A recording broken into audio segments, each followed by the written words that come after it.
Welcome to the Camp Constitution Report with your host, Hal Shurtleff.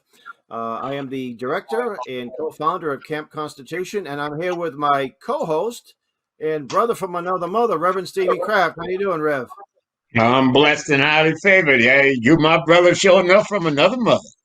All right, and Rev and I go back, I don't know, what, 15 years, Rev? Oh, yeah. And I've got a guest. I always say a special guest, but all our guests are special. But a little background, I was watching Newsmax, a couple of weeks ago, and this fellow, Vince Ellison, was talking about a book he had just written, 25 Lies, and let me just read, I don't want to get, Exposing Democrats' Most Dangerous, Damnable, and Destructive Lies. And I said, this guy's solid. And then I heard him on Fox News like the next day. Then I hear him on a local radio station. I said, we got to get to know this guy. So I went to Reverend Kraft. I said, Rev, have you heard of this guy, Vince Ellison? No, man. He went right on his computer and looked up the book. And he bought both books, The Iron Triangle and the 25 Damnable Lies. So we're very pleased and honored to have him on the show. How you doing, Vince? I'm doing great, brother. Thanks for having me. Oh, I love it. So tell us a little bit about your background. I actually confess, I only read 50 pages of your book so far. In fact, I was at Rev's house last night, spent the night there, and I read 50 pages and went to sleep. I says, well, I'm going to be buying this book. In fact, both books. So tell us a little bit about your background and then what got you to be where you are today. Well, I'm happy to be with my good friend, Reverend Stephen Kraft. He's the lion, isn't he? I mean, a man that's really out there for God, that's doing great work. So, Reverend Stephen Kraft, God bless you and thank you for all that you're doing. Hey, man. Well, I was born on a cotton plantation in Haywood County, Tennessee. My father was a sharecropper, and he was poor. I was a third child, and it was a Jim Crow South, and my father was plowing mules, planting cotton. And he aspired. He wanted to do better. And so he got involved in the insurance industry, started selling insurance, and he started his own insurance agency, and he pulled us out of poverty. And we lived an upper middle class life. And my 7 siblings went to college. And after college, I started working in the prison system in South Carolina. I was a correctional officer. And I started seeing all these young men going to jail. See, I thought we had overcome, like I had overcome, but we hadn't. This was during the 90s, during the Clinton-Biden crime bill. And I saw all these young men being locked up, and I started asking the question, what's going on, what's happening? And of course, the black intelligentsia told me it was those evil, rich, white Republicans who was doing all this. So I resigned my post, went down to the ghetto to try to help some of these brothers, keep from locking them up, to try to keep them free. Come to find out something pretty interesting. When I got down there, I saw a whole lot of, I didn't see any white Republicans. You see a unicorn before you saw one. I saw a bunch of black Democrats, though. And it was these 3 entities making a lot of money off the chaos. The black preacher, the black politician, the black civic organizer. And I wrote my first book about them. I called them the Iron Triangle. And after that, I ran for Congress against Jim Clyburn in South Carolina. Didn't win that race, but I decided to get involved. And my last book I just wrote, 25 Lies, is a continuation of trying to ring the alarm and tell the American people exactly what's going on in America. And I'm trying to fight, trying to help to heal this schism between black and white Christians, because this is how they defeat us. They defeat us because we are not unified. They defeat us because we're fighting one another. And if God's children ever stand together, we'll change this nation and we'll change the world for the good. I think in your book, you made reference to the fact that if only 20% or maybe 30% of black Americans started voting Republican, that the Democrats would lose their grip on this country.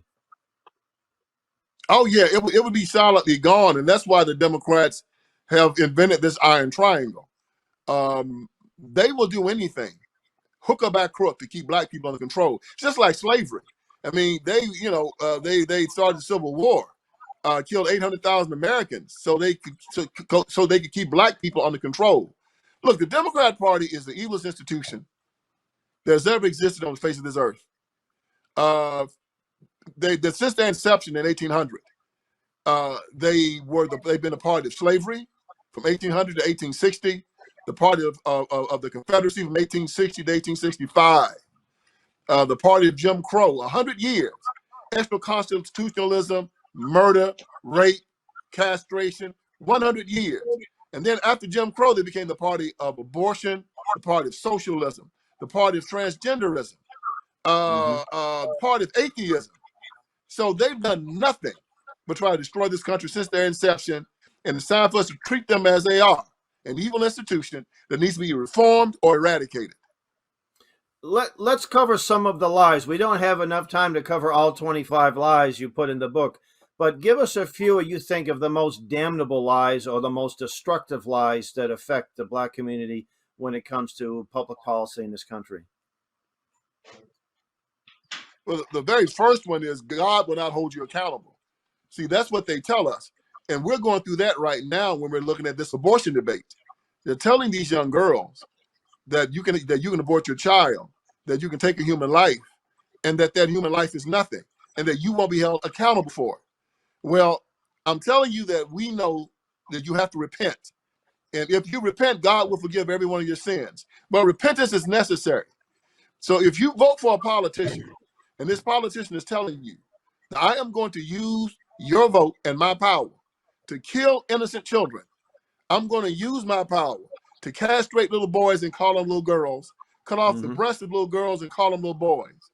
If they tell you that I'm going to use my power to restrict religious liberties, to disarm American citizens, and to foment sex trafficking and drug trafficking across the border, you're going to be held responsible for it by God. That's the number one lie that we always have to understand, that we are going to be held responsible for everything we do and everything that we say. Well, it's interesting. I'm sure you're familiar with the racist history of Planned Parenthood. And it was a few years ago that Reverend Steve and I went across the street of the home of the late Clarence Gamble, Dr. Clarence Gamble, the head of the Eugenics Society, who lived in Milton, Massachusetts, which abuts Boston. And Rev read the infamous letter written by Margaret Sanger to Dr. Gamble announcing what they called the Negro Project, and how they will be using members of clergy and Black members of the Black doctors to promote birth control. And in the letter, she said, we don't want word to get out amongst the more rebellious Negroes that we wish to exterminate them. And it was interesting because George H.W. Bush was born about 5 doors away. His dad, Prescott, was the first treasurer of Planned Parenthood. So I went to the Harvard Library papers, and I spent about 5 hours.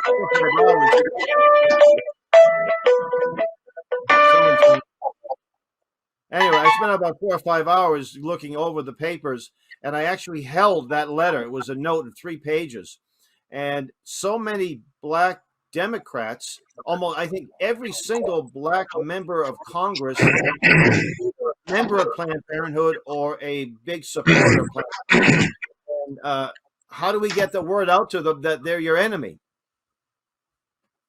Yeah, that's the thing. And right now, see, we finally got the opportunity through social media, through getting an opportunity for people like me and Stephen Kraft and other people to come together, to coalesce and hit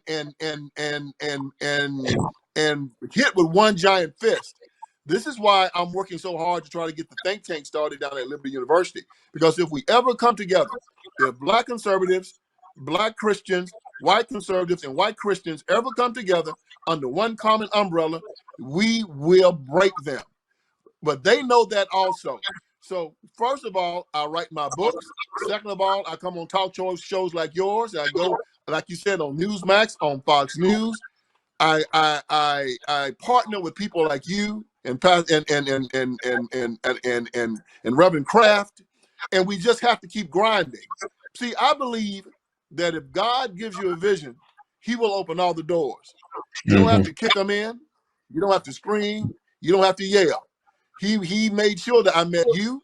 He made sure that I met Reverend Kraft. He's going to make sure that we meet the people that are going to open the doors. Your Supreme Court case was a complete miracle. You went up there, you were David, you took on Goliath, you knocked him out. These things are coming to a head. The left has revealed who they are. They used to lie. You, me, and Dr. Cragg got a little age on us now. We remember when they would never admit to what they're doing right now. They would never admit that they were up to that they support abortion up to the 9th month. They would never have admitted that they would use the public educational system to teach little boys they were little girls they were little boys, teach white people they were oppressors and black people that they were oppressed.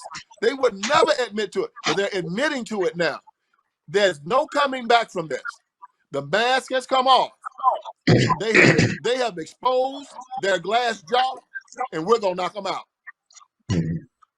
Well, you mentioned one of the issues that's important to me. Of course, they're all important to me. The pro-life, I think, is fundamental because if Reverend Kraft says if you're born dead, you're dead. There's nothing else there. Well, Rev, you've read right. both books. You have any comments on any questions to ask Keith about what you read, or to amplify some of the things? Well, what I want to mention to Vince, I just thought about it. I want you, Vince, to give me a call and let me know what a case of both of the books, 25 Lies and Orange Triangle, what that would run, because I'm going to make an investment in that and start passing them out up here in New England. Me and Hal can start moving those two books, but I need a bulk figure for a case of those books. That's one thing. Second thing is, Hallie knows, and I think you know, Vince, I think I mentioned to you after you wrote the draft for Dr. Bratt. And once we get down there and have that sit down with him and the president of Liberty, Hal, hope he can go with us. We have to get a motorhome, because what you wrote in your draft is simply this: we got to take this thing on the road. We have to take it on the road. We have to take this thing on the road. And we get that motorhome. Yes, it's going to be a big expense, but the fact being, and Vince, you shared it with me just a couple of days ago, we can't be every time we got to go somewhere to spread this message, got to worry about plane tickets and all that and all that nonsense. No, we need a motorhome, and I'm believing God that somebody is going to either donate a good one, or we're going to get the funds to buy a brand new one. I'm adamant about that. I'm not backing up off of that. I don't care what the expense is. We have to have that motorhome so that we can take this thing on the road, starting in New England, and then going out to other states to take this message forth. So what we can do right now while we're waiting on that motorhome is you get back with me, Vinny, on a price where our church can invest in a case of 25 Lives and Orange Triangle. Because see, this Orange Triangle thing, I just got done reading. I just finished Orange Triangle just yesterday, and this triangle of black false preachers and black false politicians and black false civil rights workers, that's the key that has to be broken, because our people were ignorant to this. We really don't know this. And I mentioned to Hal, because me and Hal was together this morning. I mentioned to Hal, if we bust just, man, 1/2 or 1/3 of that Orange Triangle that has our people bound in the Democrat Party, boom, it's ball game. The fight is over. And the wicked Democrats know that. So we gotta take this ministry on the road. And if we do that faithfully, boom, God will give us the victory, just like he gave me and Hal. I'm the chaplain for Camp Constitution. Just like he gave us the victory last week with a 9-zip, he'll give us the victory. As Moses said, let my people go, Pharaoh, that they may serve the true and living God. I agree 100%, Reverend. I'm going to get back to you with that. But just like you and Harold, you are two bold men. And your boldness had to take this case already to the Supreme Court after the lower courts had ruled in the favor of Boston. You still said no. God needs that boldness. And right now, too many Christians have lost it. We're very docile. We're very afraid. We're very tolerant. And we need to stand like Joshua stood when he said, as for me and my house, we're going to serve the Lord. Mm-hmm. See, I believe they call it toxic masculinity. No, I call it Christian masculinity. Amen. I don't believe that Christians are supposed to be, as you and I talked about, Reverend, Christianity is a non-violent religion. It is a non-aggressive religion. That means that if you and I and Harold are walking down the street and we see a woman getting raped and accosted, we don't say we're 3 Christian men, we can't do anything. No, we go grab that guy. When he stopped fighting, we stop whooping him and hold him for the police. That's what Christian men do. But instead, they put a lie into the culture that said that when you become a Christian man, you're supposed to be castrated. That you're not supposed to protect yourself, your wife, your children, your property. No, we have to start speaking to that. And we have to start standing up as men again. And we have to tell the truth. The truth is, no, God made them man and woman. And he said that what I make is good. So therefore, when man look at these children, and we're all fathers, you have to raise your children. And when a boy and a girl are being reared, you tell them who they are. They don't tell you. You tell them. And we have to start speaking truth again and not being afraid of it. So now I'm a person that wrote 2 books. I put my face on both of them.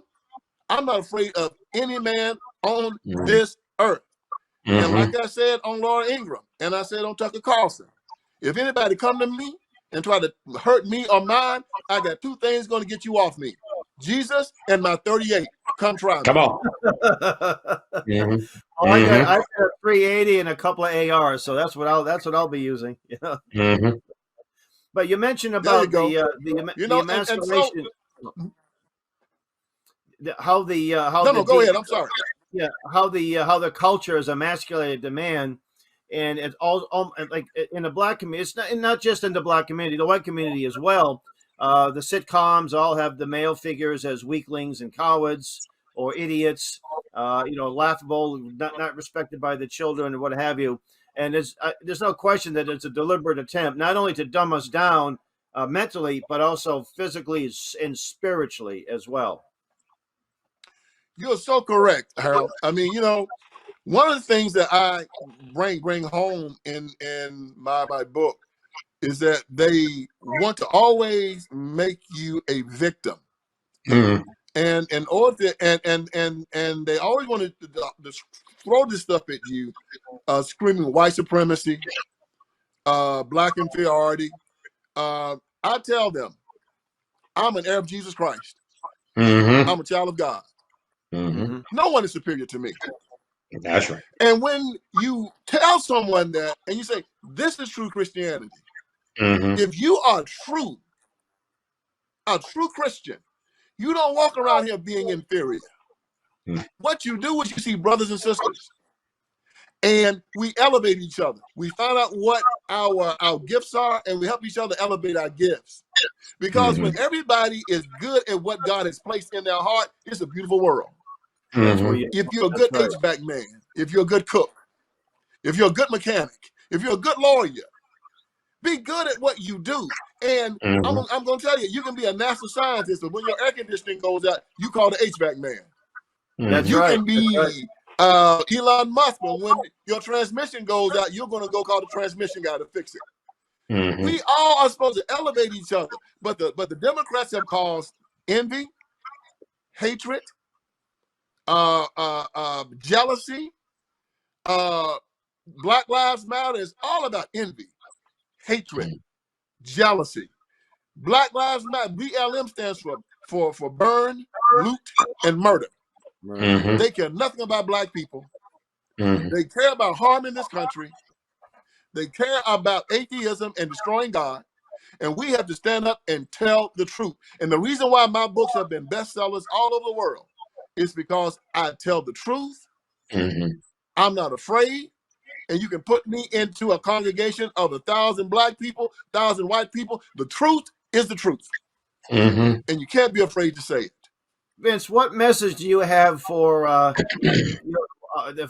fellow white Americans who put up Black Lives Matter signs in their front lawn and corporate America that funds Black Lives Matter? What's your message to them? Well, I tell them that they are assisting the Marxists in grooming our children to be sexualized, to be atheists, to hate America, and to hate themselves. Mhm. Because when you look at what the left and Democrat Party stands for now, that's all they stand for. Mhm. They stand for hatred of God, hatred of self, hatred of America, and grooming children to be sexually used by these perverts on the left. When you look at the Democrat Party, they are only a cabal of murderers, liars, thieves, and psychopaths. There's never been a time in this country where they haven't had to find a way to legally murder its citizens. Since the beginning of this country, the Democratic Party has over 100 million American lives on its hands.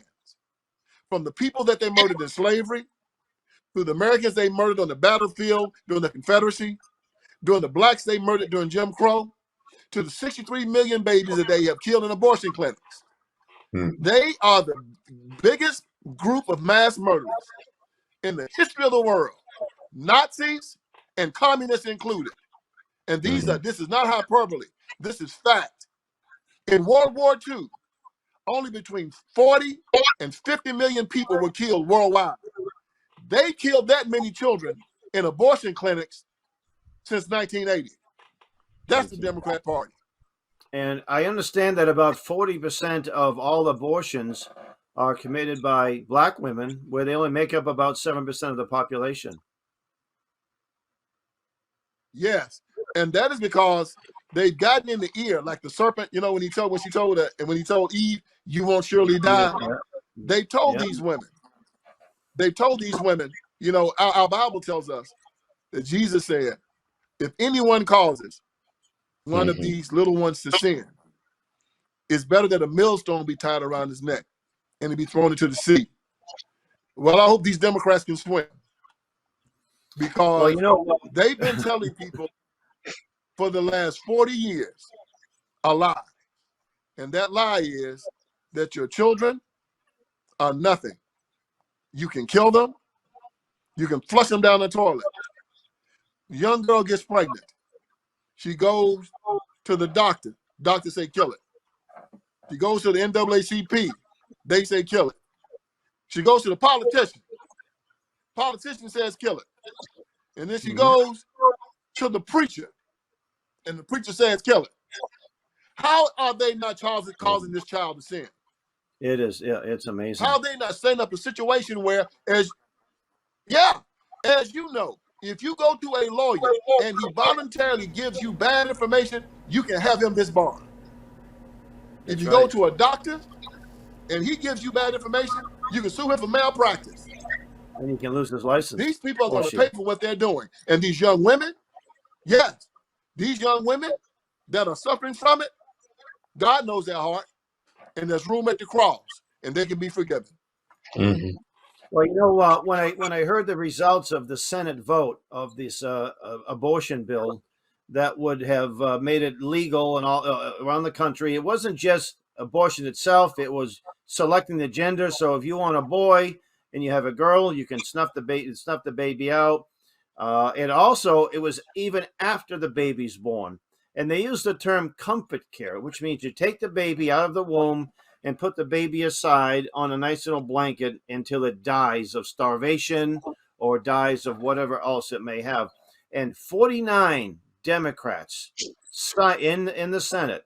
And of course, initially you want to get very angry, but then you think there are 49 people that were made in the image of Jesus Christ that are going to hell unless they change. So I said, we got to pray for these people. And you see these angry people demonstrating, you know, abortion rights, we have the right, women's right to choose, and all this stuff. They're chanting, they're going crazy.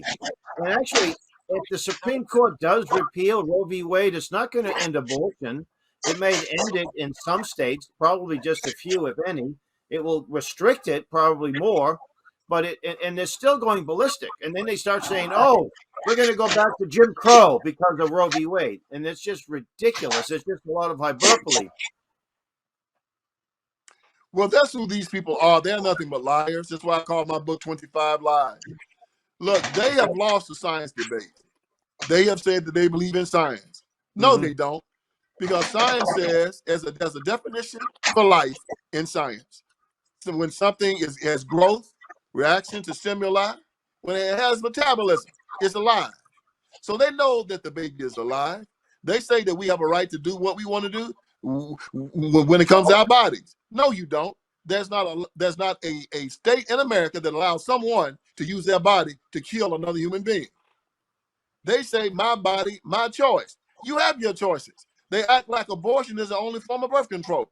They act like they have no self-control whatsoever. See, this is how they messed up the minds of women. My great-grandmother had 14 children.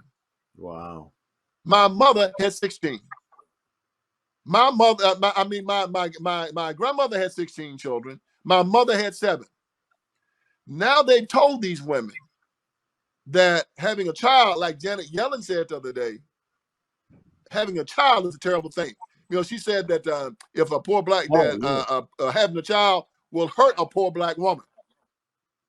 So these women are hearing this, and now in my generation, I know so many women that decided to not have children, and now they're in their 50s, and they all regret it. They all regret it. They're trying to take my children now, and they can't have them. No. I raised them. I spent money on them. They're gonna be taking care of me when I get old. You're not gonna come take my children from me because you didn't have any. So they lied to these people, and now they're suffering. And I saw a very interesting stat, and it was amazing.